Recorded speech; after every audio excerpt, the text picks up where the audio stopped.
సింహాచలంలో చందనోత్సవం నిర్వహణ, ఆలయాభివృద్ధి, పంచగ్రామాల సమస్య పరిష్కారంపై మంత్రులు సమీక్ష నిర్వహించారు. దేవస్థానం కళ్యాణ మండపంలో నిర్వహించిన ఈ సమీక్ష సమావేశంలో మంత్రులు ఆనం రామనారాయణ రెడ్డి, వంగలపూడి అనిత, ఇక డిబివి స్వామి, అనగాని సత్యప్రసాద్ హాజరయ్యారు. ఆలయ అనువంశిక ధర్మకర్త, కేంద్ర మాజీ మంత్రి అశోక్ గజపతిరాజు, ఎమ్మెల్యేలు పల్లా శ్రీనివాసరావు, అదేవిధంగా గంటా శ్రీనివాసరావు, వెలక్పూడి రామకృష్ణబాబు, పంచకర్ల రమేష్ బాబు, పివిజిఆర్ గణబాబు పాల్గొన్నారు. చందనోత్సవ నిర్వహణలతో పాటు భక్తులకు కల్పించాల్సిన సౌకర్యాలపై అధికారులకు మంత్రులు దిశానిర్దేశం చేశారు.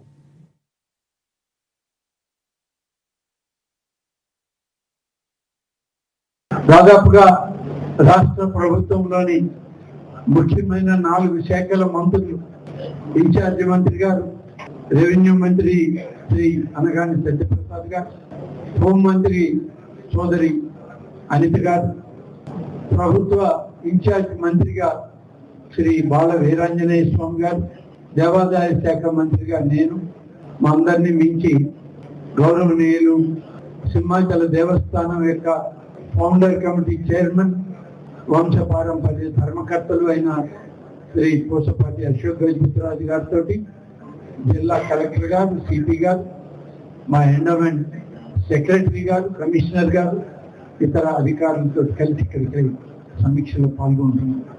చందనోత్సవం కార్యక్రమం అనేక దశాబ్దాలుగా జరుగుతూ ఉన్నాం. ఈనాడు ఈ ప్రభుత్వం ప్రతిష్టాత్మకంగా దీన్ని జరపాలి అనేది మా యొక్క ఉద్దేశం. మా ప్రభుత్వం తీసుకున్న అనేక ఆధ్యాత్మిక